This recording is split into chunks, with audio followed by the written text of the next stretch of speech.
केहू काल गति से परे चिरंतन, अभी यहां थे अभी यहीं हो।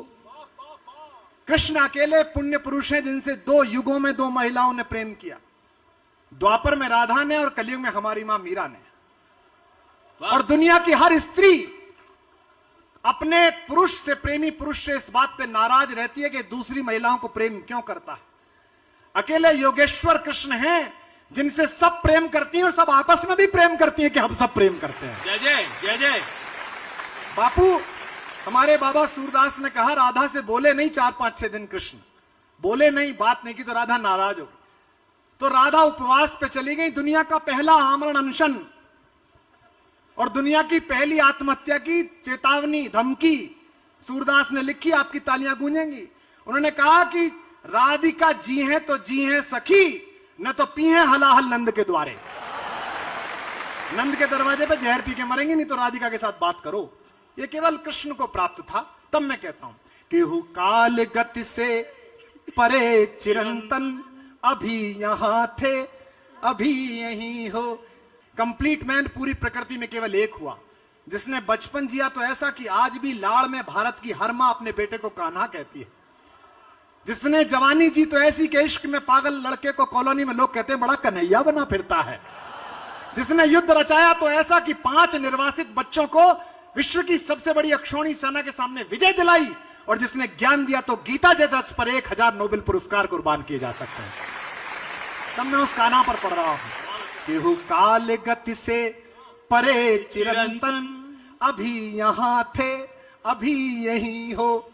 कभी धरा पर कभी गगन में। बालकृष्ण ने पूछा मां से कि तू तो कहती थी सूरज पूरब में निकलता, मैं चिड़िया दिखा रहा था बलदाऊ को पश्चिम में, सुबह सुबह तो सूरज उधर था।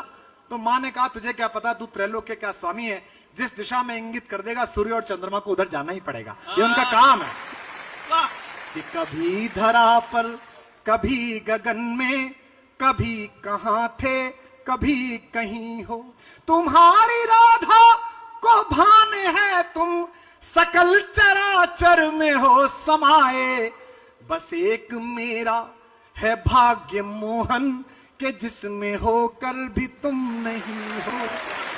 बस एक मेरा है भाग्य मोहन के जिसमें होकर भी तुम नहीं हो। न द्वारिका में मिले बिराजे, आपने कथा करी है वो। न द्वारिका में मिले बिराजे, बिरज की गलियों में भी नहीं हो। कान्हा का पता बता रहा हूं। न द्वारिका में मिले बिराजे, बिरज की गलियों में भी नहीं हो। न योगियों के हो ध्यान में तुम, अहम जड़े ज्ञान में नहीं हो। न योगियों, एक बहुत बड़ा बुद्धिजीवी था उनके दरबार में उद्धव। तो भगवान ने कहा लल्लू तुम वहां जाओ, जरा मिल के आओ, वो लड़कियां परेशान है, उनसे कहना कि वो निराकार प्रेम में लगे, हमारा चक्कर छोड़े। और वो बड़ा अहंकार में वहां पहुंचे।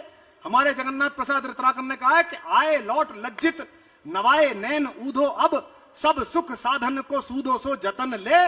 और ये पंक्ति बापू के चरणों तक पहुंचे आपकी वाह में कि प्रेम मग छाके पग पड़त जहां के तहां। यूं जा रहा था मिलने के बाद, प्रेम मग छाके पग पड़त जहां के तहां, ज्ञान गूदड़ी में अनुराग को रतन ले। ज्ञान की गुदड़ी में अनुराग का कोई नूर लेके लौटा। और जब चिट्ठी लेके आया तो उससे कोई नहीं मिल रहा था। सारी लड़कियां इकट्ठी हुई कि हमको, जब वो है ना आए हो सिखावन को जोग मथुरा से तोपे, ऊधो जे वियोग के वचन बतरावो ना। योग सिखाने आए हो, वियोग बता रहे हो। आए हो सिखावन को जोग मथुरा से तोपे, ऊधो जे वियोग के वचन बतरावो ना। एक मनमोहन तो बस के उजारो माह, ही में अनेक मनमोहन बसाओ ना। यहां से तब कह रहा हूं कि न द्वारिका में मिले बिराजे, बिरज की गलियों में भी नहीं हो। न योगियों के हो ध्यान में तुम, अहम जड़े ज्ञान में नहीं हो। ये पृथ्वी, ये धरती जहां हम हैं इसलिए महत्वपूर्ण है, दुनिया के सभी देश महत्वपूर्ण है उनके लिए। ये अकेली धरती है जो ईश्वर ने चाटी है, घुटने चल के चाटी है। ये इस पर पैर रखते समय भी ध्यान रखना कि कहां रख रहे हो। इसके साथ गद्दारी तो बात ही छोड़ दो। ये वही है जिस पर घुटवन चलत रेणु तन मंडित मुख दधि लेप किए।